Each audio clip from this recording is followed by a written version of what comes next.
Hello friends, welcome to the Perspective Academy YouTube channel, and today we will learn an important section of Indian polity and constitution, the constitution conceptual understanding. This video may be helpful for the examinations like CLAT, UPSC Civil Services examination and other state civil services examination, as well as those preparing for defense examination. Also, to understand the system of governance in our country. So, let's start with today's topic, Constitution. Constitution of India is the mother document for the governance of the nation. राष्ट्र के संचालन के लिए एक मातृ दस्तावेज constitution कहते हैं. Constitution is variously described as supreme law of the land. ये देश का सर्वोच्च कानून होता है. किसी भी देश का संविधान उस देश का सर्वोच्च कानून होता है. इसको अन्य शब्दों में basic law of the land भी कहा जाता है, या इसे fundamental law of the land कहते हैं. तो अलग अलग लोगों ने कॉन्स्टिट्यूशन को अलग अलग नाम दिया है कि या तो ये फंडामेंटल लॉ है, supreme law of the land है, या mother document for the governance of the nation है. Indian constitution embodies fundamental principles according to which our country is acknowledged to be governed. भारतीय संविधान में वो मूलभूत सिद्धांत हैं जिन सिद्धांतों के अनुसार देश का शासन प्रशासन चलाया जाता है. ये हमारी अपकमिंग बुक है जो हमारी टीम इसे तैयार कर रही है. तो जनरल स्टडीज़ के लिए ये एक कॉम्प्रिहेंसिव बुक हम आपके सामने लेकर आने वाले हैं, जिसमें जीके जीएस के ऑल टॉपिक्स कवर्ड होंगे, और ये हमारी टीम इस पर रात दिन पेन्सटेकिंगली काम कर रही है. तो आप सब इसे बहुत सारा स्नेह और प्यार दीजिए. Meaning of the term constitution. The constitution is a fundamental set of principles और इस्टेब्लिश प्रेसिडेंट्स, यानी स्थापित परंपराओं और सिद्धांतों का एक मूल समूह होता है जिसके अनुसार देश का शासन चलाया जाता है. कॉन्स्टिट्यूशन एक लिविंग और डायनामिक डॉक्यूमेंट होता है. कॉन्स्टिट्यूशन एक जीवंत और चलंत दस्तावेज होता है. ये दस्तावेज समय के साथ बदलती परिस्थितियों के साथ वो इवॉल्व होती रहती है, जिससे यह प्रासंगिक बनी रहे. So, in other words, we can say it is a living and dynamic document which evolves with the changing circumstances to remain relevant and progressive, ताकि प्रगतिमूलक और प्रासंगिक बनी रह सके. तो आगे बढ़ते हैं. कॉन्स्टिट्यूशन क्या करता है? Friends, constitution establishes main organs of the state. State के मेन ऑर्गन्स होते हैं लेजिस्लेचर, एग्जीक्यूटिव, जुडिशरी, व्यवस्थापिका, कार्यपालिका, न्यायपालिका.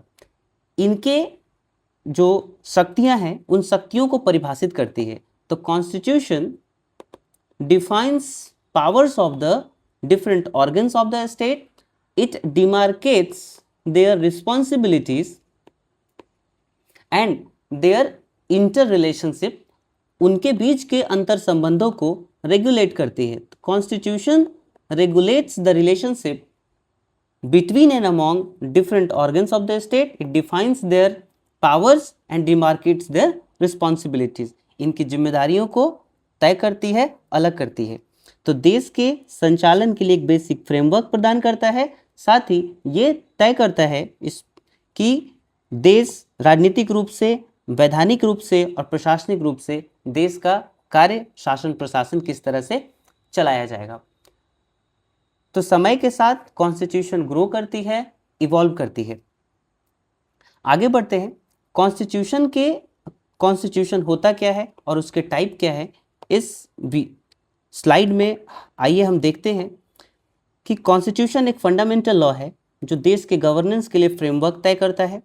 स्ट्रक्चर, पावर्स, फंक्शंस गवर्नमेंट के डिफरेंट इंस्टीट्यूशंस हैं. कुछ इंडिपेंडेंट इंस्टीट्यूशंस गवर्नमेंट के होते हैं, उनके power, function, organizations, duties, responsibilities और उनकी जो अकाउंटेबिलिटी है ultimately to the people of the country, उसको तय करता है।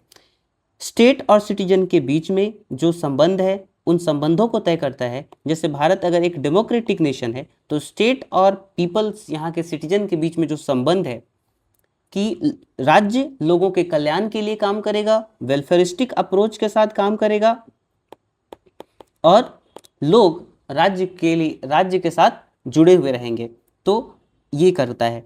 साथ ही साथ ये रूल ऑफ लॉ के लिए एक लीगल फाउंडेशन, एक वैधानिक नींव तैयार करता है, स्थापित करता है। कॉन्स्टिट्यूशन का जो पर्पस है वो पर्पस क्या होता है? कॉन्स्टिट्यूशन का बेसिक पर्पस है कि वो गवर्नमेंट की पावर को लिमिट करता है। गवर्नमेंट की पावर को लिमिट करने का मतलब ही है कॉन्स्टिट्यूशनलिज्म, यानी संविधानवाद। The concept of constitutionalism is that of polity governed by और under the constitution that ordains essentially limited government and rule of law, that is democracy।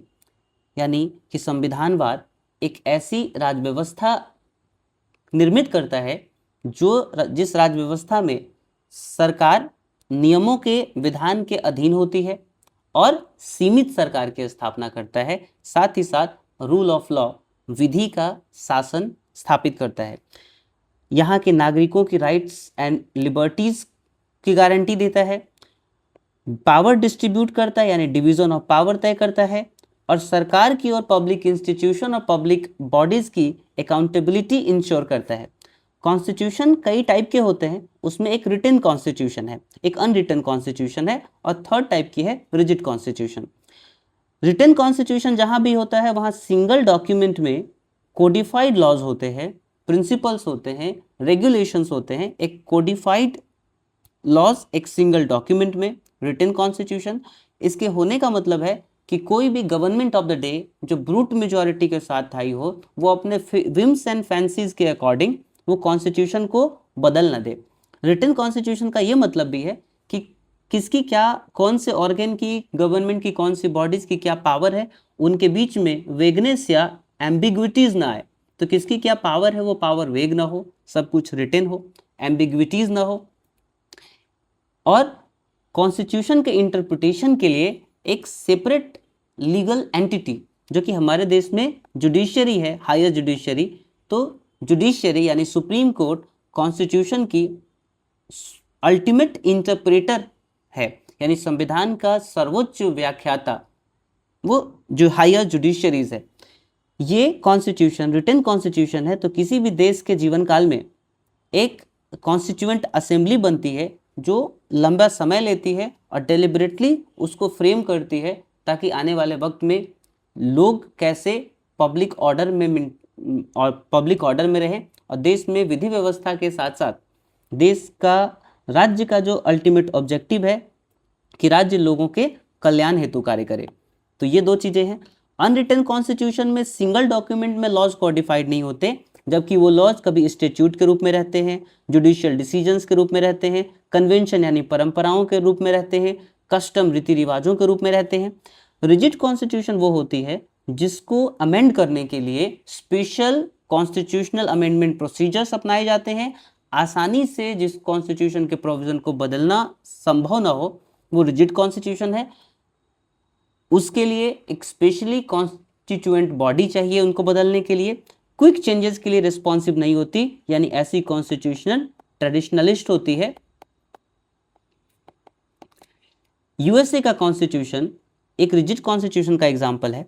Flexible constitution वो होता है जो ordinary legislative process, ordinary law making process से उसे बदला जा सकता है। फेडरल कॉन्स्टिट्यूशन यानी संघीय संविधान वह संविधान होता है जहां पावर डिवाइडेड होती है सेंटर और सेंटर की कॉन्स्टिट्यूएंट यूनिट यानी स्टेट के बीच। तो सेंटर और स्टेट के बीच पावर डिवाइड करता है कॉन्स्टिट्यूशन, और वो वेल डिफाइंड मैनर में डिवाइड करता है। साथ ही डुअल गवर्नमेंट स्थापित करता है, यानी गवर्नमेंट डुअल पॉलिटी, यानी कि गवर्नमेंट एट द स्टेट और गवर्नमेंट एट द सेंटर, एक नेशनल गवर्नमेंट और एक रीजनल या प्रोविंशियल गवर्नमेंट होती है। यूनिटरी कॉन्स्टिट्यूशन वो होता है जहां पावर सेंट्रलाइज होती है यूनियन गवर्नमेंट या नेशनल गवर्नमेंट में, और लोकल गवर्नमेंट यानी रीजनल गवर्नमेंट जो होते हैं वो सबऑर्डिनेट होते हैं नेशनल गवर्नमेंट के। नेशनल गवर्नमेंट हायर पावर होती है और वो चाहती है तो पावर को शेयर करती है, नहीं चाहती है तो बस एक एडमिनिस्ट्रेटिव ऑर्गन के रूप में स्टेट काम करते हैं या लोकल अथॉरिटीज काम करती है। पार्लियामेंट्री सिस्टम वो होता है जहां एग्जीक्यूटिव कलेक्टिवली रिस्पॉन्सिबल होती है लेजिस्लेचर के प्रति, और लेजिस्लेचर का अर्थ है कि लार्जर जो मास है उसके प्रति। तो यह दूसरा पॉइंट यहाँ है कि एग्जीक्यूटिव और लेजिस्लेटिव पावर का फ्यूजन होता है, यानी अक्सर जो एग्जीक्यूटिव के मेंबर्स होते हैं वो लेजिस्लेचर से ही लिए होते हैं। यानी हमारे देश में ऐसा है कि जो कानून निर्माण करने वाले लोग हैं वही आगे चलकर काउंसिल ऑफ मिनिस्टर्स यानी एग्जीक्यूटिव बनाते हैं। प्रेसिडेंशियल सिस्टम वो है कि जहां सेपरेशन ऑफ पावर का कॉन्सेप्ट है कि एग्जीक्यूटिव और लेजिस्लेचर के पावर सेपरेट हैं, और प्रेसिडेंट जो कि हायर अथॉरिटी है वो लेजिस्लेचर के प्रति अकाउंटेबल नहीं होती। तो प्रेसिडेंशियल सिस्टम का एक प्राइम एग्जांपल है यूएसए। इंडिया और यूके पार्लियामेंट्री सिस्टम या वेस्टमिंस्टर सिस्टम के एग्जांपल्स हैं। ये तो थी कॉन्स्टिट्यूशन की बात। आइए देखते हैं कॉन्स्टिट्यूशन के की फीचर्स क्या हैं। Constitution in our country provides an overarching framework for governance of the nation. It defines fundamental rights and duties of citizens. नागरिकों के मौलिक अधिकार और मौलिक कर्तव्यों को परिभाषित करता है। Clearly demarcates powers, function and responsibilities of legislature, executive and judiciary, which means legislature का काम है enactment of laws। legislature laws को enact करती है।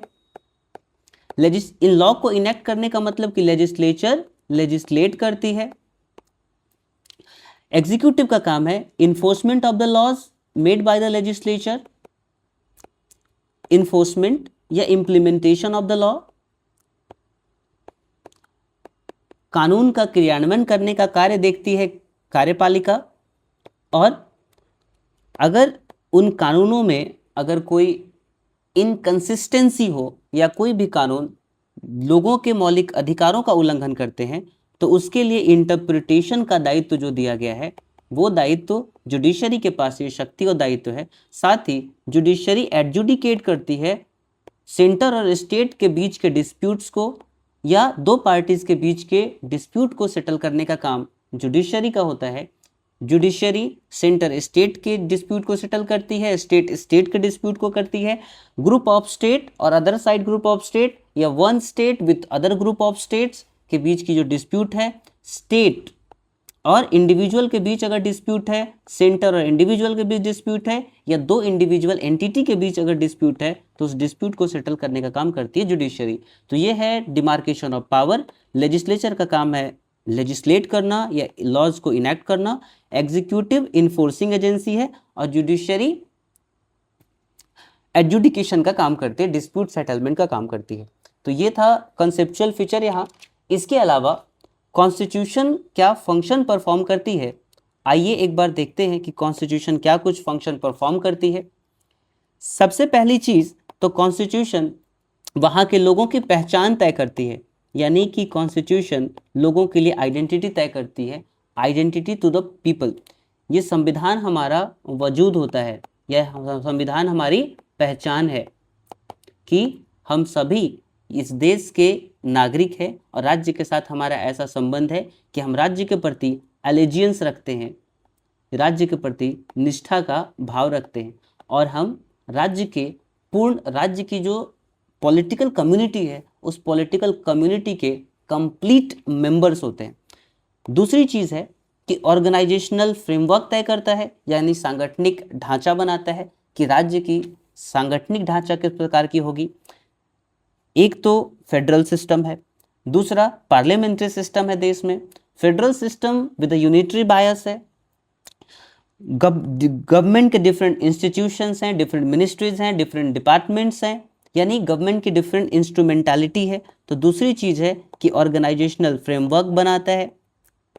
अदर देन दैट कि कन्फर लॉ मेकिंग पावर, किस देश में कानून निर्माण की शक्ति किसके पास होगी, कन्फर लॉ मेकिंग पावर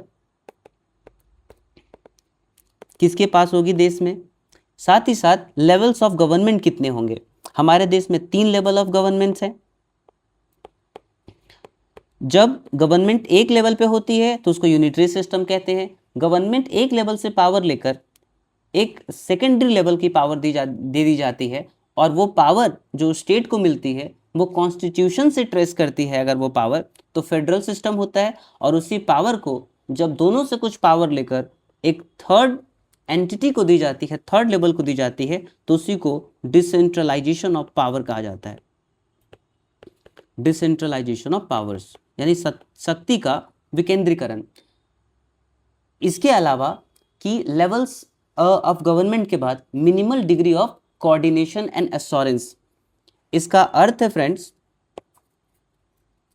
कि लोग इस एक देश में रहने वाले लोगों को ये कोऑर्डिनेशन यानी समन्वय और एश्योरेंस हो, एक दूसरे से विश्वास हो कि अगर एक व्यक्ति कानून नहीं तोड़ता है तो दूसरे व्यक्ति भी कानून नहीं तोड़ेंगे। लोगों को लॉ अबाइडिंग बनाता है कि कानून को किस तरह से वो अबाइड करेंगे। साथ रहने का जो पीसफुल कोएग्जिस्टेंस है कि आप लॉ अबाइडिंग सिटीजन बने एक कंट्री के और कोऑर्डिनेशन से रहें। नेक्स्ट है set limits on the power of the government, यानी कि सरकार की शक्ति पर अंकुश लगाता है, सरकार की शक्ति को लिमिट करता है। Sets limit on the powers of the government.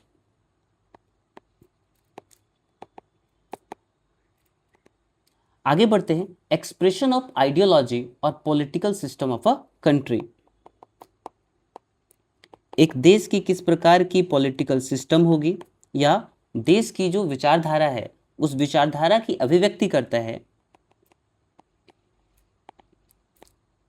आगे देखेंगे हम कि किस प्रकार की हमारे देश में आइडियोलॉजी चलती है। नेक्स्ट है एक्सप्रेशन ऑफ बेसिक लॉज।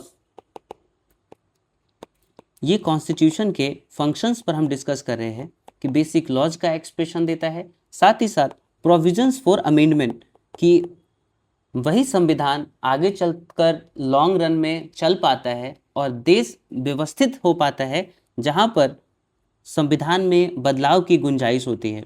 तो जो संविधान बदलती परिस्थितियों के साथ खुद को ढाल पाए, मॉडिफाई कर ले, चेंज कर सके, वही इवॉल्व हो सकता है, वही सस्टेन भी करता है।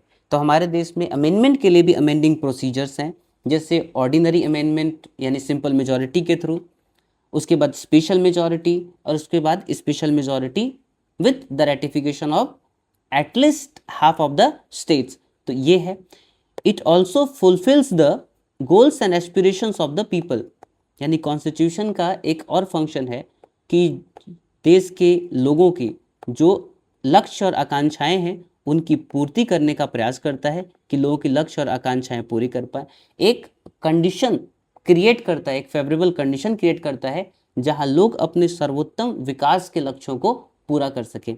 साथ ही साथ अल्टीमेट ऑब्जेक्टिव है कॉन्स्टिट्यूशन होने का कि it protects, preserve and promote the dignity of an individual. व्यक्ति की गरिमा, प्रत्येक व्यक्ति की गरिमा, डिग्निटी, प्रत्येक व्यक्ति की प्रतिष्ठा और अस्मिता सबसे ऊपर होती है। तो डिग्निटी ऑफ एन इंडिविजुअल ये बहुत हायर प्रिंसिपल है कि प्रत्येक व्यक्ति जो इस दुनिया में आता है उसे गरिमा के साथ, इज्जत के साथ ज़िंदगी जीने का पूरा हक है, और कॉन्स्टिट्यूशन ये कंडीशन क्रिएट करके देता है।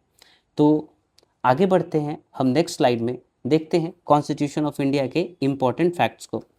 कॉन्स्टिट्यूशन ऑफ इंडिया जब इनैक्ट किया गया, अडॉप्ट किया गया, उस टाइम में इनैक्टमेंट, अडॉप्शन और इन्फोर्समेंट के समय हमारे कॉन्स्टिट्यूशन में 395 आर्टिकल्स थे, 8 शेड्यूल्स थे, 22 पार्ट्स थे और अप्रॉक्सीमेटली 1,45,000 वर्ड्स थे। ये वो दिन है 26 नवंबर 1949, और 26 नवंबर को हर साल संविधान दिवस मनाया जाता है। 26 नवंबर 1949 को हमारा कॉन्स्टिट्यूशन अडॉप्ट किया गया, इनैक्ट किया गया, इनैक्टमेंट का काम पूरा हो गया, अडॉप्शन का काम पूरा हो गया, और हमने राष्ट्र को ये कॉन्स्टिट्यूशन राष्ट्र अर्पित किया। यानी इतना पुनीत कार्य लोगों ने कंप्लीट किया इतनी मेहनत के बाद। और ध्यान देने वाली बात यह है कि उस समय की जो सरकमस्टांसेस थी कि देश बंटवारे के उस भीषण मंजर के दौर से गुजर रहा था जब लगभग ओवर 1 मिलियन पीपल मैसेकर किए गए, सरहद के दोनों तरफ लोगों को बुचर्ड किया गया। उसके बाद देश का पार्टीशन हुआ, देश के पार्टीशन के साथ किसी को पता ही नहीं है कि उनकी आइडेंटिटी क्या है, उनका सिटीजनशिप, वो भारत के नागरिक है कि पाकिस्तान के नागरिक हैं। और उसके बैकड्रॉप में कुछ ऐसा संविधान बनाया देशवासियों ने, हमारे देश के संविधान निर्माताओं ने, जिस संविधान के पास सबके लिए कुछ न कुछ था, यानी सब कोई साथ चल सके, विभिन्न सभ्यता के, संस्कृति के, विभिन्न परंपराओं में विश्वास रखने वाले लोग सब साथ चल सकें, तो सबके लिए इस संविधान में कुछ न कुछ था। और इस संविधान पैरोकियल माइंडसेट को लेके ना सोचकर एक होलिस्टिक और इंक्लूसिव बनाया गया कॉन्स्टिट्यूशन को, जिससे सबको समाहित कर सके। तो संविधान दिवस हमारे देश में 26 नवंबर को हर साल मनाया जाता है। वो उस दिवस को याद करने के लिए मनाया जाता है जिस दिन हमारे देश में संविधान को अपनाया गया। और कॉन्स्टिट्यूशन ऑफ इंडिया प्रभाव में आया। कॉन्स्टिट्यूशन ऑफ इंडिया एनफोर्समेंट का डेट है 26 जनवरी 1950, और यही वो डेट है जब इंडिया फुल फ्लेज रिपब्लिक बना। रिपब्लिक का अर्थ ये होता है कि हमारे पास elected head of the state है, elected head of the state है। हमारा देश ना मोनार्की है, ना किसी देश की कॉलोनी है, ना किसी देश की डिपेंडेंसी है। और जितने सारे पब्लिक ऑफिसेज हैं वो सबके लिए, आम से लेके खास सबके लिए पब्लिक ऑफिसेज खुले हैं।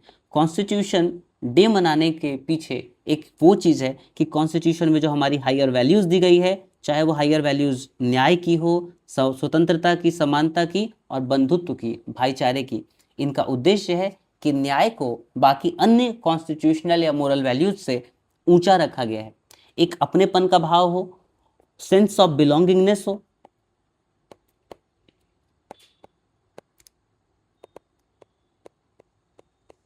इसके अलावा लोगों में ये लगे कि कभी बड़ा और छोटा का भाव ना आए, कभी भी डिस्क्रिमिनेशन का भाव ना आए, कभी भी पार्शियलिटी का भाव ना आए लोगों में, और लोगों को लगे कि हम अपने जीवन का विकास अपने शर्तों पर कर सकते हैं, अपने तरीके से कर सकते हैं। आगे बढ़ता हूँ, कॉन्स्टिट्यूशन के इंपॉर्टेंट फैक्ट्स को आइए देखते हैं कि people are the ultimate custodian of the constitution, यानी संविधान का जो अंतिम स्रोत है वो यहाँ के लोग हैं। संविधान यानी जो लोग हैं वो सर्वोच्च संप्रभु हैं, यानी एक देश के लोग हैं वो उसकी आत्मा होते हैं। संविधान का सोर्स यहाँ के पीपल हैं और अल्टीमेट सॉवरेन अथॉरिटी वो लोग, people of the India are the ultimate sovereign authority होते हैं। तो ultimate power vest in the people, और इन्हीं के नाम पर संविधान को अपनाया गया, इन्हीं को सौंपा गया। ये दुनिया का सर्वोच्च दुनिया का सबसे बड़ा, सबसे लेंदी और लिखित संविधान है।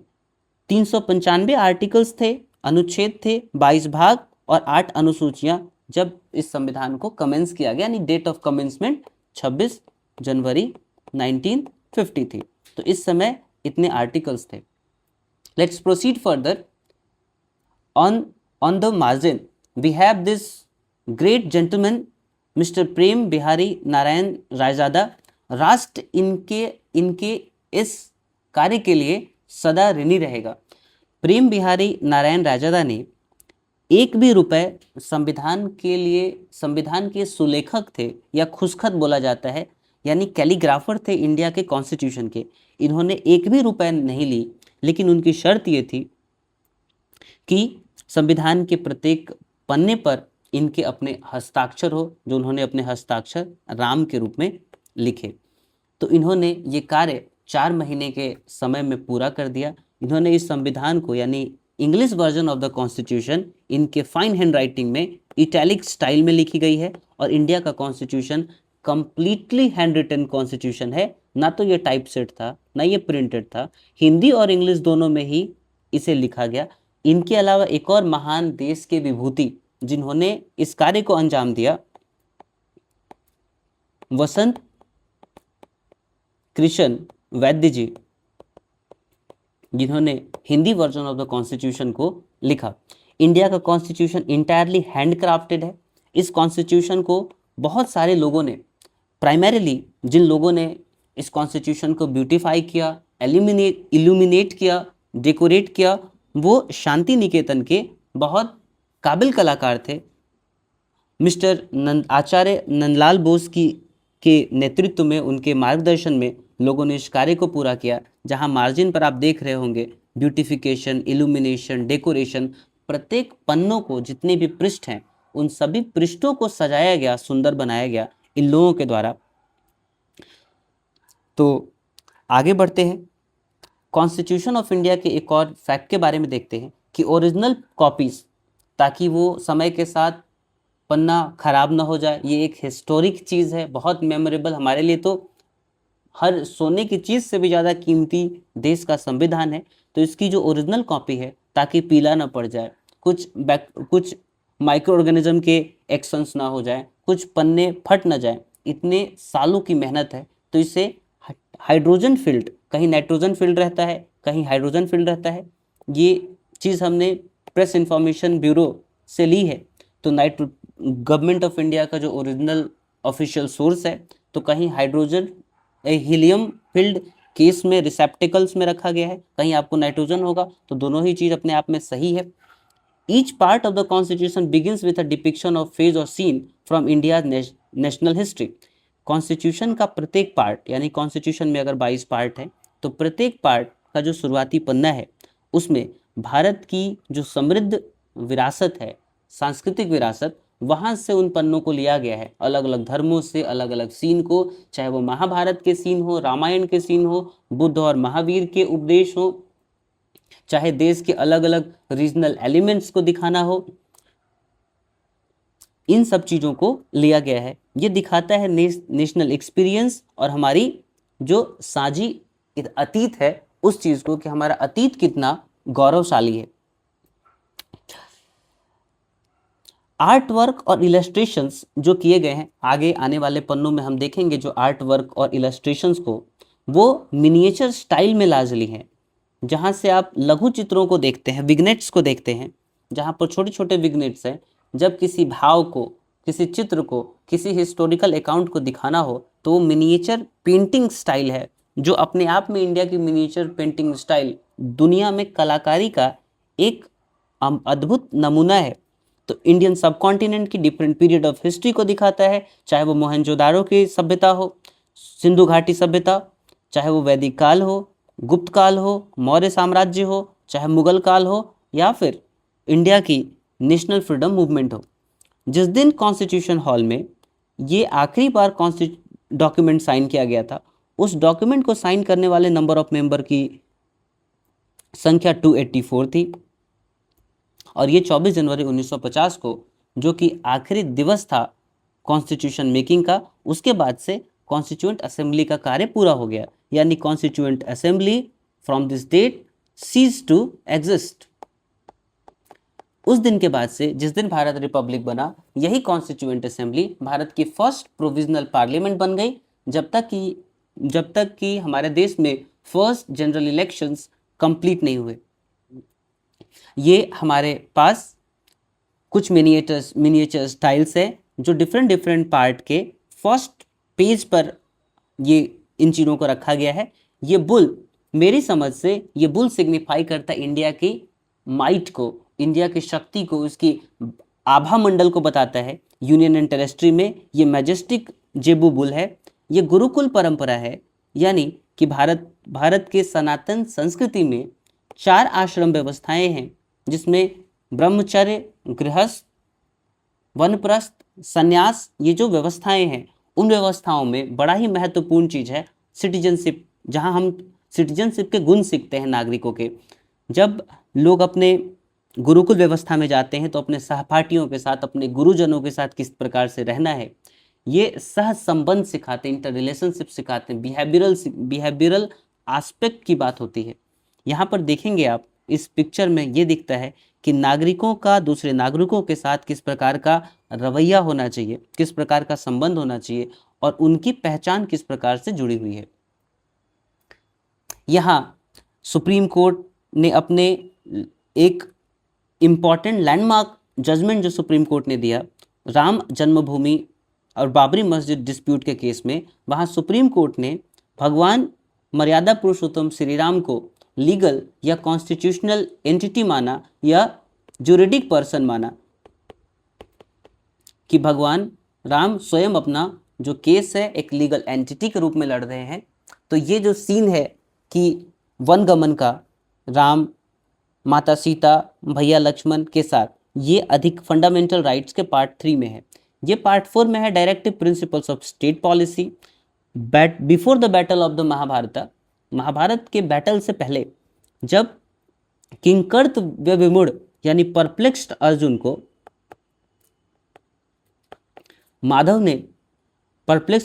माधव ने गीता का संदेश दिया और ये डायरेक्ट किया। Directive principles of state policy में ये चित्र रखने के पीछे भी खास कारण है कि कृष्ण ने गीता का उपदेश दिया ताकि अर्जुन के मन में जो दुविधा है वो दुविधा खत्म हो जाए। डायरेक्टिव प्रिंसिपल्स में डायरेक्ट किया है, इंस्ट्रक्शंस दिए हैं कि ये सब कुछ जो है तुम धर्म परायणता के लिए अपना जो कार्य है वो तुम पूरा करो, इसके पीछे हायर पर्पसेस है।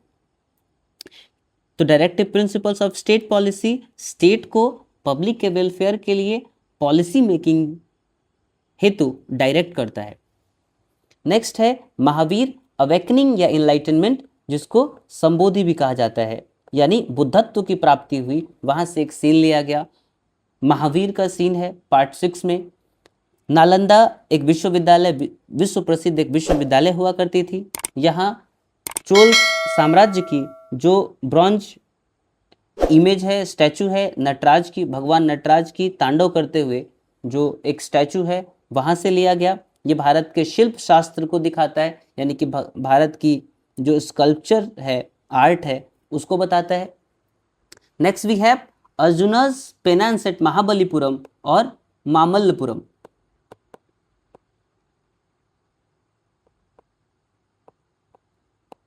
महाबलीपुरम और मामल्लपुरम में रॉक कट आर्किटेक्चर का एक बेजोड़ नमूना जो कि तमिलनाडु में है, तमिलनाडु के महाबलीपुरम में, वहाँ से सीन लिए गए हैं।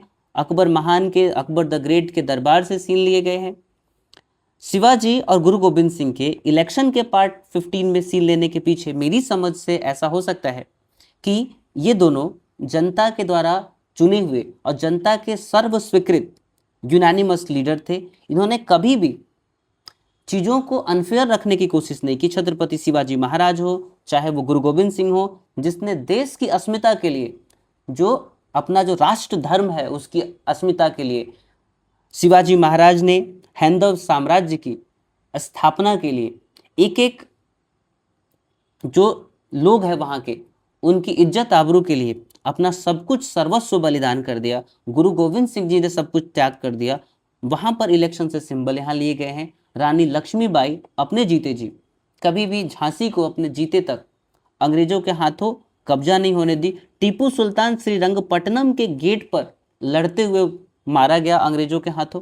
तो ऐसे महान जो देश के विभूति हैं, देश के जो सूरमा हैं, उनके चित्रों को लिया गया है।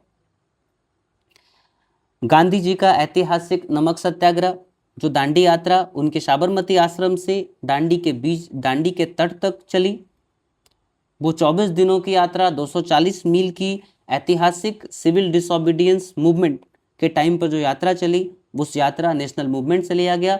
नोआखली वो सीन था जो मॉडर्न टाइम में बांग्लादेश में है, जहां हिंदू और मुस्लिमों के बीच, दो पक्षों के बीच बहुत ही दर्दनाक और भयंकर दंगा देखा गया पार्टीशन के दौरान। उसको शांत कराने के लिए गांधी जी वहां पर गए। ये वो ऐतिहासिक सीन है।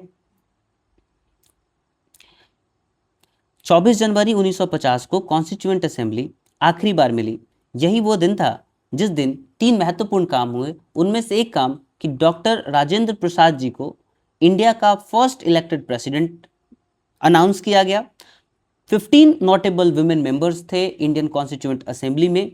उन नोटेबल वुमेन मेंबर्स में से हंसा जीवाजी मेहता, राजकुमारी अमृत कौर, विजया लक्ष्मी पंडित, पूर्णिमा बनर्जी, लीला रॉय ऐसी महिलाएं थी, जैसे दक्षयानी वेलायुधन। इन लोगों ने उस समय पुरुषों और महिलाओं के समान अधिकारों की वकालत की, जिस समय पूरी दुनिया में पुरुष और महिला के बीच समानता का व्यवहार नहीं दिखाया जाता था। उन्होंने बेसिक लीगल राइट की बात की, पॉलिटिकल राइट की बात की, equal right for main and women की, और वो महिलाएं अपने अपने टाइम में एक लेजेंडरी वुमेन थी अपने अपने क्षेत्र में, चाहे वो सरोजिनी नायडू हो, नाइटिंगेल ऑफ इंडिया, राजघराने से संबंध रखने वाली इंडिया की पहली हेल्थ मिनिस्टर राजकुमारी अमृत कौर, यूएन में हिंदी में और अंग्रेजी में भाषण देने वाली हंसाजी मेहता, उत्तर प्रदेश की राजनीति में एक महत्वपूर्ण टर्निंग पॉइंट में अपना योगदान देने वाली सुचिता कृपलानी जी दुर्गाबाई देशमुख, हर धर्म से, हर जाति से, हर सामाजिक समूहों से महिलाओं ने अपने अपने पक्षों की और ओवरऑल कंट्री के हक की और उनके भलाई की बात की, तो उनका भी अपना एक योगदान है। यहाँ डॉक्यूमेंट पर साइन करते हुए original picture doctor Rajendra Prasad ji, जो भारत के पहले राष्ट्रपति बने। इंडिया का national flag try colour, saffron, white, green और बीच में धर्मचक्र, सब अपने अपने संदेश देते हैं। सैफरन बलिदान के बारे में बताता है, सफेद पवित्रता और शांति का प्रतीक कहता है, और हरियाली और समृद्धि का प्रतीक हरा ये संदेश देता है। यही हमारा ट्राई कलर 22 जुलाई 1947 यानी 22 जुलाई 1947 को राष्ट्रध्वज के रूप में इसे अपनाया गया, लिटिल बिफोर आर इंडिपेंडेंस। हमारा संविधान अस्तित्व में आया 26 जनवरी 1950 को। गणेश वासुदेव मावलंकर भारत के पहले स्पीकर बने लोकसभा के, जब बाद में जब रिपब्लिक भी बनी तो भी। ये कॉन्स्टिट्यूएंट असेंबली डिबेट से ओरिजिनल पिक्चर्स यहाँ लिए गए हैं। Constituent assembly of India indirectly elected body थी, यानी कि कुछ उसमें नॉमिनेटेड, पार्टली नॉमिनेटेड थे, पार्टली इलेक्टेड थे। जो इलेक्टेड मेंबर्स थे वो भी जनता के द्वारा डायरेक्टली इलेक्टेड नहीं थे, जो जनता के रिप्रेजेंटेटिव थे यानी जनता के जनप्रतिनिधि थे उनके द्वारा चुने हुए एक वो थी। लेकिन उसमें सभी धर्मों, सभी क्षेत्र, सभी सामाजिक पृष्ठभूमि से आए हुए लोग थे। हर एक समाज के हर एक वर्ग का संविधान सभा में प्रतिनिधित्व था। संविधान सभा ने 2 साल से थोड़ा सा कम समय, 2 साल 11 महीने 17 दिन का समय लिया और इस ऐतिहासिक कार्य को पूरा किया। टोटल कॉन्स्टिट्यूएंट असेंबली के टोटल सेशंस हुए 11 सेशंस। उस 11 सेशन में 167 डेज डिस्कशन हुई, डेलिब्रेशन हुई, कई बार डिसेंट हुआ, डिसएग्रीमेंट हुआ, लेकिन यूनानिमिटी से सर्टेन प्रिंसिपल्स को, जैसे यूनिवर्सल एडल्ट फ्रेंचाइज है, सार्वभौमिक वयस्क मताधिकार, तो संविधान सभा के सदस्यों के द्वारा एक यूनानिमस चॉइस थी कि ये तो होना ही चाहिए। अस्पृश्यता जैसी चीज का उन्मूलन यूनानिमस चॉइस के साथ, यूनानिमस सबके ओपिनियन के साथ, सर्वसम्मति से इसको माना गया। तो unanimity principle was the main principle taken into consideration, principle of unanimity. की डिटेल है, हिस्टोरिकल कंटेक्स्ट है, आइए देखते हैं। Formation and first meeting, constituent assembly की फर्स्ट मीटिंग कन्वीन हुई पार्लियामेंट को सेंट्रल हॉल ऑफ पार्लियामेंट, जिसे आज संविधान सदन कहते हैं। 9 दिसंबर 1946 को पहली मीटिंग हुई, संविधान सभा की पहली बैठक हुई। संविधान सभा की पहली बैठक में पहले इंटरिम प्रेसिडेंट के रूप में सच्चिदानंद सिन्हा जी ने उसकी अध्यक्षता की। बाद में 11 दिसंबर 1946 को संविधान सभा के सभापति के रूप में सभापति के रूप में चुने गए डॉक्टर राजेंद्र प्रसाद जी, जो अंत तक और इम्पोर्टेंट जो कॉन्स्टिट्यूएंट असेंबली की कमिटी थी उसके चेयरपर्सन के रूप में काम किया उन्होंने। 13 दिसंबर 1946 को पंडित नेहरू के द्वारा ऑब्जेक्टिव रेजोल्यूशन यानी उद्देश्य प्रस्ताव पारित किया गया, उद्देश्य प्रस्ताव पेश किया गया, माफ कीजिएगा। और उस उद्देश्य प्रस्ताव को 22 जनवरी 1947 को संविधान सभा के द्वारा अपनाया गया। यही जो कॉन्स्टिट्यूएंट असेंबली है बाद में इंडिया की प्रोविजनल पार्लियामेंट बन गई, जब तक कि फर्स्ट जनरल इलेक्शंस जो 1951 और 51 के लास्ट में और 52 के फर्स्ट हाफ में ये कंप्लीट हुए। स्ट्रक्चर कॉन्स्टिट्यूशन का एक बार स्ट्रक्चर देखते हैं दोस्तों कि इंडिया के कॉन्स्टिट्यूशन का क्या कुछ स्ट्रक्चर है। उनके स्ट्रक्चर में अभी हम डिस्कस करेंगे कि पहली चीज है कॉन्स्टिट्यूशन के पार्ट्स के साथ schedules, directive principles of state policies क्या करती हैं, फंडामेंटल राइट्स, फंडामेंटल ड्यूटीज, एक एक करके सबको देखते हैं। पार्ट्स क्या होते हैं फ्रेंड्स? किसी भी कॉन्स्टिट्यूशन के जो पार्ट है, यानी हमारे इंडिया के कॉन्स्टिट्यूशन में चीज़ों को पार्ट में बांटा गया। Parts refers to a division within the constitution that groups together articles on similar subject और थीम्स। कॉन्स्टिट्यूशन के अंदर वो डिवीजन है जो सिमिलर थीम वाले या सिमिलर सब्जेक्ट वाले जो प्रोविजंस हैं उन प्रोविजन को साथ रखता है। शेड्यूल्स क्या है कि schedules refers to a list और टेबल ऑफ कंटेंट्स। तो शेड्यूल लिस्ट है या टेबल ऑफ कंटेंट्स होते हैं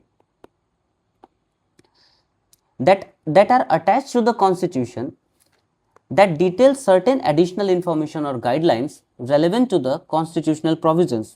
Schedules are the list or table of contents जो कॉन्स्टिट्यूशन के साथ अटैच होते हैं।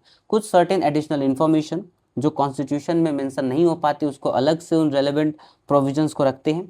Directive principles of state policies क्या होती हैं? Directive principles of state policies राज्य के नीति निर्देशक तत्व। They guides the government policy making for the welfare of the people. जन कल्याण हेतु सरकार के नीति निर्माण को मार्गदर्शित करते हैं कि सरकार ऐसी नीतियों का निर्माण करे जिससे अधिक से अधिक लोगों का भला हो। फंडामेंटल राइट्स क्या होते हैं? फंडामेंटल राइट जो कॉन्स्टिट्यूशन के स्ट्रक्चर में आता है कि fundamental rights are the claims और entitlement of the people.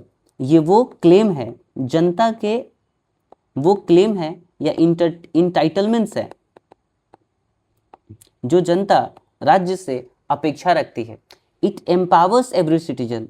Fundamental rights लोगों को सशक्तिकरण प्रदान करते हैं, सशक्त बनाते हैं।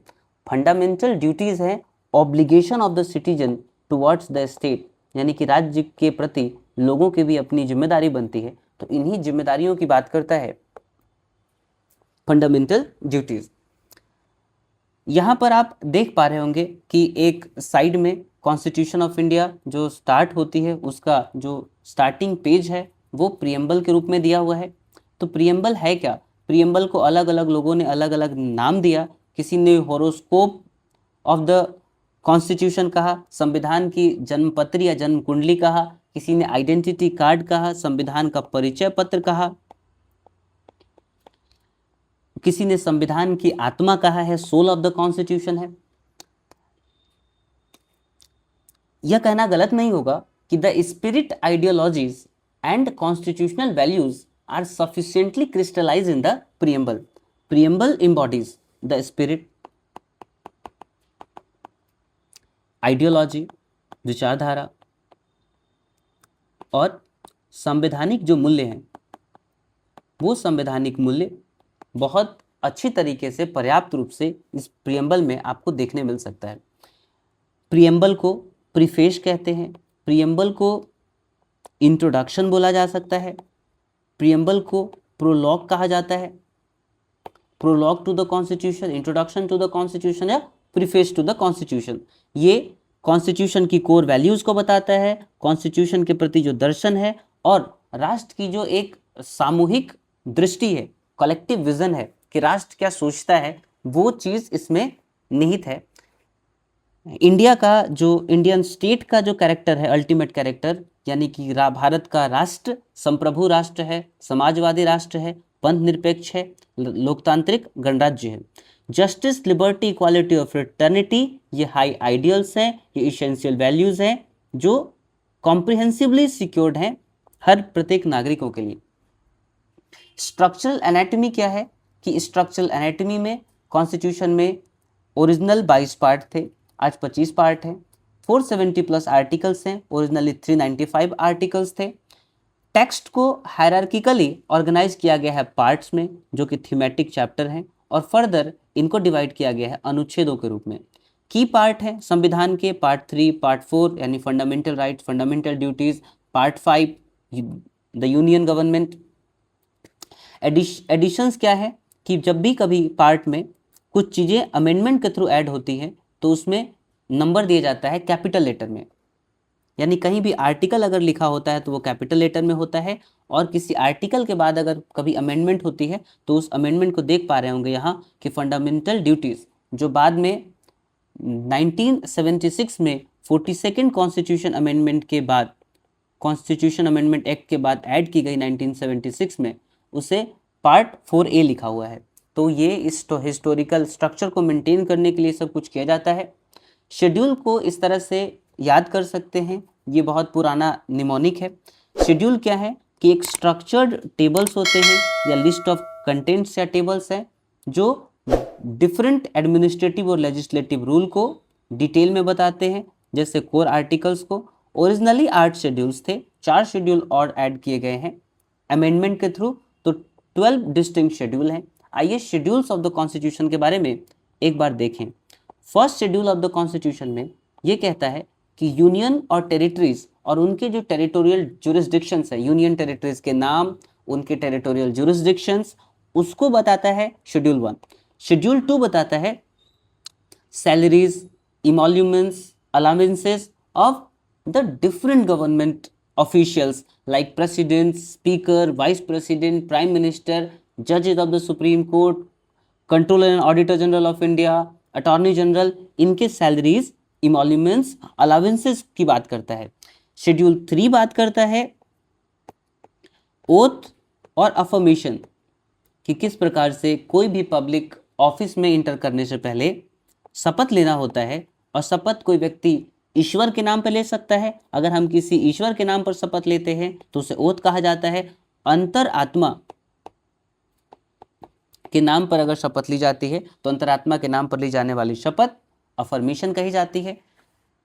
4th नंबर है allocation of seats to the Rajya Sabha. State wise सीटों का जो एलोकेशन है वो शेड्यूल 4 में है। शेड्यूल 5 में जो शेड्यूल्ड एरियाज हैं एक्सेप्ट असम, मेघालय, मिजोरम, त्रिपुरा, AMMT, उसके अलावा जो शेड्यूल्ड एरियाज हैं जहाँ पर शेड्यूल्ड ट्राइब्स रहते हैं, यानी जनजातीय समूह, हमारे जनजातीय वनवासी भाई बंधु रहते हैं, उनके रेगुलेशन के लिए उनके प्रति जो कौन कौन से संविधान के प्रोविजंस लागू होंगे वो शेड्यूल 5 में है। शेड्यूल 6 स्पेसिफिकली 4 राज्य जैसे असम, मेघालय, त्रिपुरा, मिजोरम, उनके लिए प्रोविजन बताता है किस प्रकार से उनको एडमिनिस्ट्रेटिवली किस प्रकार से उनके लिए संविधान के प्रावधान लागू होंगे। शेड्यूल 7, ये शेड्यूल 7 में 3 प्रकार के लिस्ट दिए हुए हैं। ये 3 प्रकार के लिस्ट हैं, यूनियन लिस्ट, स्टेट लिस्ट और कंकरेंट लिस्ट। ये 3 प्रकार की लिस्ट 3 प्रकार की पावर्स बताती है कि सेंटर और स्टेट के बीच में पावर किस तरह से बटी होगी। शेड्यूल 8 में रिकॉग्नाइज्ड लैंग्वेजेस जो इंडियन कॉन्स्टिट्यूशन में है या इंडियन यूनियन के रिकॉग्नाइज्ड लैंग्वेजेस हैं। शेड्यूल 9 में जैसा कि आप देख पा रहे हैं कि शेड्यूल 9 में जो लैंड रिफॉर्म लॉज हैं उनको शेड्यूल 9 में रखा गया है। शेड्यूल 10 एंटी डिफेक्शन लॉ से संबंधित प्रोविजंस को बताता है। शेड्यूल 11 पंचायती राज इंस्टीट्यूशन के बारे में और उनके प्रोविजन से रिलेटेड है, और शेड्यूल 12 म्यूनिसिपैलिटीज से रिलेटेड बात है। Separation of power Indian constitution में कुछ इस तरह से है कि लेजिस्लेचर, एग्जीक्यूटिव और जुडिशरी यानी व्यवस्थापिका, कार्यपालिका और न्यायपालिका के बीच जो शक्तियों का जिस प्रकार से पृथक्करण है, शक्ति का पृथक्करण वो किस प्रकार से किया गया है कि लेजिस्लेचर कानून निर्मित करती है, संविधान को संशोधित करती है और एग्जीक्यूटिव को जवाबदेह बनाती है। एग्जीक्यूटिव का कार्य क्या है कि व्यवस्थापिका यानी विधायिका के द्वारा, विधानमंडल के द्वारा बनाए गए कानूनों का क्रियान्वयन, राज्य का प्रशासन चलाना और ब्यूरोक्रेसी यानी जो देश का स्टील फ्रेम है ब्यूरोक्रेसी, परमानेंट ब्यूरोक्रेसी, उसको डायरेक्ट करना, उसका नेतृत्व करने का काम करती है एग्जीक्यूटिव। जुडिशरी कानून की व्याख्या करती है, डिस्प्यूट को सेटल करती है, लोगों के मौलिक अधिकारों की कस्टोडियन होती है, और न्यायिक पुनर्विलोकन है, न्यायिक समीक्षा है, उसका जिम्मा जुडिशरी के पास, उसकी शक्ति के पास है। कुछ चेक्स एंड बैलेंसेस का प्रिंसिपल इस तरह से काम करता है कि लेजिस्लेचर एग्जीक्यूटिव को अकाउंटेबल बनाती है, यानी पार्लियामेंट्री क्वेश्चनिंग कर सकते हैं कि अगर कोई पैसा है जो जनता का पैसा है तो अगर खर्च हुआ तो कहाँ पर हुआ, किस प्रकार हुआ, अगर नहीं हुआ तो क्यों नहीं हुआ, तो लेजिस्लेचर एग्जीक्यूटिव को अकाउंटेबल बनाती है। वोट ऑफ नो कॉन्फिडेंस के माध्यम से अगर सरकार में अगर किसी का विश्वास उठ गया जनता का तो वो सरकार गिर सकती है। एग्जीक्यूटिव किस तरह से चेक्स एंड बैलेंस करती है कि प्रेसिडेंशियल अपॉइंटमेंट, एग्जीक्यूटिव अपॉइंट करती है जजेस को, यानी कि प्रेसिडेंट अपॉइंट करते हैं सुप्रीम कोर्ट के, हाई कोर्ट के जजेस को। जुडिशरी लेजिस्लेचर के द्वारा कानूनों की समीक्षा करती है, रिव्यू करती है और एग्जीक्यूटिव एक्शन को भी देखती है। कोई भी लॉ अगर संविधान के साथ असंगत है, इनकंसिस्टेंट है, तो उन लॉज या एग्जीक्यूटिव एक्शन को अनकॉन्स्टिट्यूशनल करार दे सकती है। तो कुल मिलाकर सेपरेशन ऑफ पावर का ये शॉर्ट में प्रिसाइज कंसेप्ट था। आगे देखते हैं डिवीजन ऑफ पावर में किस प्रकार से शेड्यूल 7 के तहत किस प्रकार से डिवीजन ऑफ पावर है। 3 प्रकार के लिस्ट हैं। वैसे लिस्ट, यूनियन लिस्ट में वे सब्जेक्ट आते हैं जिन पर कानून बनाने की शक्ति केवल केंद्र सरकार को है। यूनियन लिस्ट में आता है मैटर चाहे वो बैंकिंग का हो, नेशनल सिक्योरिटी यानी कि राष्ट्र की सुरक्षा की अगर बात करते हैं, ये मुद्दे आते हैं यूनियन लिस्ट में। यूनियन लिस्ट में रेलवे से रिलेटेड, पोस्ट से रिलेटेड, रेलवेज, पोस्ट ऑफिसेज, जो ट्रांसपोर्ट एंड कम्युनिकेशन के सिस्टम है, जो इंटर स्टेट ट्रांसपोर्ट होती है, ट्रांसनेशनल ट्रांसपोर्ट होती है, देश की संप्रभुता, एकता, अखंडता से जुड़े मुद्दे यूनियन लिस्ट में आते हैं। स्टेट लिस्ट में आने वाले विषय हैं जैसे prison, agriculture, police, land, so on and so fourth. और कंकरेंट लिस्ट में वो मुद्दे आते हैं जो सेंटर और स्टेट दोनों के लिए कॉमन हो, यानी जो समवर्ती सूची है, चाहे वो फैमिली लॉज हो जो वेरियस कैटेगरी में आते हैं जैसे डाइवोर्स, मैरिज, अडॉप्शन, सक्सेशन। इनके अलावा जो फॉरेस्ट से जुड़े मसले हैं, वो सारे जो मुद्दे हैं वो मुद्दे कंकरेंट लिस्ट में आएंगे। यूनिटरी और फेडरल सिस्टम में क्या बेसिक फर्क होता है? सोर्स ऑफ पावर को देखें तो यूनिटरी सिस्टम में शक्ति का मुख्य स्रोत जो होती है वो यूनियन गवर्नमेंट होती है। सेंट्रल गवर्नमेंट पावर को डेलीगेट करती है लोकल लेवल्स को, यानी यूनिटरी सिस्टम में स्टेट गवर्नमेंट या रीजनल गवर्नमेंट जो लोकल गवर्नमेंट होते हैं वो सेंटर के ही निर्देश के अनुसार काम करते हैं। लेकिन फेडरल सिस्टम में कॉन्स्टिट्यूशन क्लियरली डिवाइड करती है पावर सेंटर और स्टेट के बीच में, और स्टेट जो होते हैं वो सेंटर के सबऑर्डिनेट के रूप में काम नहीं करते। ये मुख्य चीज थी। सॉवरेनिटी यूनिटरी सिस्टम में कैसी होती है कि संप्रभुता यूनिटरी सिस्टम में पूरी तरह से केंद्र सरकार के हाथों में होती है। फेडरल सिस्टम में सॉवरेनिटी सेंटर और रीजनल यूनिट के बीच साझा होता है, यानी शेयर्ड होता है। फ्लेक्सिबल यूनिटरी सिस्टम में कॉन्स्टिट्यूशन फ्लेक्सिबल होता है, यानी यूनियन गवर्नमेंट, नेशनल गवर्नमेंट अपने कन्वीनियंस के अनुसार कॉन्स्टिट्यूशन को बदल सकती है, और बाउंड्रीज और लोकल पावर्स कभी भी आसानी से चेंज किए जा सकते हैं सेंट्रल गवर्नमेंट के द्वारा। लेकिन फेडरल सिस्टम में फ्लेक्सिबिलिटी कॉन्स्टिट्यूशन की रिजिड होती है, यानी अगर आप पावर स्ट्रक्चर को चेंज करते हैं तो उसके लिए कॉन्स्टिट्यूशन अमेंडमेंट इंपॉर्टेंट है। यूनिटरी सिस्टम के जो कुछ नोटेबल एग्जाम्पल हैं जैसे United kingdom of great Britain, France, Japan, China, Sri Lanka. Federal system के एग्जाम्पल्स है Canada, Australia, Germany, US, India. Quasi federal का कॉन्सेप्ट क्या होता है कि federal in form but unitary in spirit, यानी इंडिया के कॉन्स्टिट्यूशन को बहुत सारे कॉन्स्टिट्यूशनल एक्सपर्ट जैसे केसी वियरे ने क्वाज़ी फेडरल बताया, यानी कि स्ट्रॉन्ग यूनिटरी बायस या यूनिटरी फीचर्स हैं इंडिया के कॉन्स्टिट्यूशन में, लेकिन कहने को फेडरल है, लेकिन स्पिरिट में यानी फेडरल इन फॉर्म, जो कि सही भी है, एंड यूनिटरी इन स्पिरिट, भावना के रूप में एकात्मक शासन व्यवस्था है देश में, लेकिन लेटर में वो फेडरल फॉर्म में है।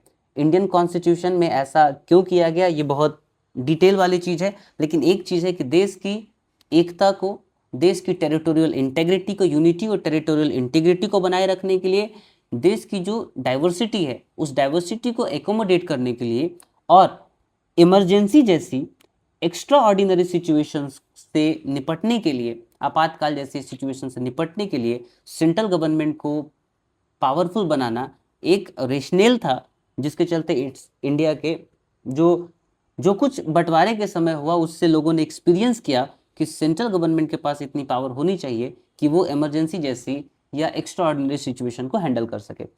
क्वाज़ी फेडरल के कॉन्सेप्ट में आप देखेंगे कि गवर्नर का अपॉइंटमेंट सेंट्रल गवर्नमेंट करती है। इमरजेंसी प्रोविजन में जो पावर वेस्टेड है प्रेसिडेंट के पास, of course with the aid and advice of the council of minister, तो इमरजेंसी डिक्लेयर करने की जो शक्ति है वो राष्ट्रपति के पास होती है, ना कि किसी राज्य सरकार के पास। और राष्ट्रपति देश के किसी भी हिस्से में या संपूर्ण राष्ट्र में आपातकाल घोषित कर सकती है। रिसाइडवरी पावर, वो पावर जो तीनों लिस्ट अभी हमने देखा, यूनियन लिस्ट, स्टेट लिस्ट और कंकरेंट लिस्ट, इन तीनों पावर में डिफरेंट पावर देने के बाद जो पावर बच जाती है उस पावर को रिसाइडवरी पावर या अवशिष्ट शक्तियां कहते हैं। जो बच गया रिमेनिंग पावर, वो अवशिष्ट शक्तियां सेंट्रल गवर्नमेंट के पास होती है। तो ये एक क्वाज़ी फेडरल फीचर भी है। इंडिया में सिंगल सिटीजनशिप और जुडिशरी है, यानी किस प्रकार की जुडिशरी है? इंडिपेंडेंट जुडिशरी है, इंटीग्रेटेड जुडिशरी है। सिंगल सिटीजनशिप का कॉन्सेप्ट क्या है कि आप किसी भी क्षेत्र से संबंध रखते हो लेकिन आपकी नागरिकता एक होगी। ऐसा इसलिए भी किया गया होगा कि देश में एकात्मता का भाव लाने के लिए, एकजुटता का भाव, सॉलिडेरिटी का भाव लाने के लिए ऐसा किया गया होगा। इससे क्या होता है कि सिंगल सिटीजनशिप के भाव से देश के प्रति निष्ठा बनी रहती है और लोगों में जो एक अपनेपन का भाव है, जो भाईचारा है, वो बनी रहती है। तो इस प्रिंसिपल के तहत सिंगल सिटीजनशिप का कॉन्सेप्ट है और ये सारी चीज़ें मिलकर इंडिया को क्वाज़ी फेडरल स्टेट यानी सेमी फेडरल स्टेट बनाती है, federal in letter and unitary in spirit. Amending constitutional law, constitutional law को सबसे पहले तो ये जानते हैं कि कॉन्स्टिट्यूशनल लॉ होता क्या है। Constitutional law would normally cover and connotes, यहाँ इसको समझ सकते हैं कि constitutional law normally covers and connotes the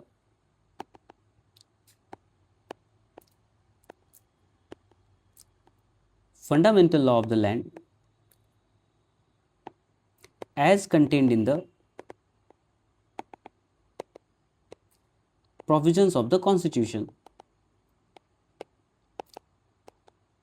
संविधान में जो वर्णित प्रावधान है उनके, जो कि लॉ ऑफ द लैंड है, तो उसमें उसको नॉर्मली कोनोटा कवर करता है, यानी संवैधानिक कानूनों को सब ये बोलते हैं।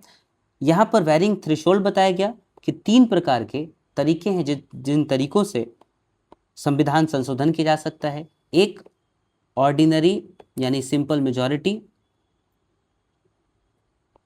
के थ्रू, सिंपल मेजॉरिटी, एक स्पेशल मेजॉरिटी, और third special majority with the ratification of at least half of the state, 50% of the state के साथ रेटिफिकेशन के साथ ये हो सकता है। और तीसरा बेसिक स्ट्रक्चर का डॉक्ट्रिन। ये बेसिक स्ट्रक्चर का डॉक्ट्रिन कहता है कि वैसे तो पार्लियामेंट संविधान में सब कुछ बदल सकती है, बशर्ते कि जो संविधान का इसेंस है यानी इसेंशियल फीचर्स हैं, उस इसेंस को डिस्ट्रॉय किए बिना, यानी संविधान का जो सार तत्व है उस सार तत्व को बदले बिना पार्लियामेंट के पास वो पावर है कि वो कुछ भी बदल सकती है। यानी बेसिक स्ट्रक्चर डॉक्ट्रिन इसको इनोवेट करने के पीछे कारण है कि पार्लियामेंट कोई भी एक्स्ट्रा कॉन्स्टिट्यूशनल काम नहीं कर सकती, वो काम नहीं कर सकती जो अल्ट्रा वायर्स हो, आर्बिट्रेरीनेस को कम करने के लिए बेसिक स्ट्रक्चर डॉक्ट्रिन लाया गया। आशा करता हूँ आप सभी से कि ये वीडियो आप सबको पसंद आई होगी, तो ये इस वीडियो को अंत तक देखें। Thanks for joining, stay tuned with us and we will meet soon with an important topic from the constitution and polity. Thank you again.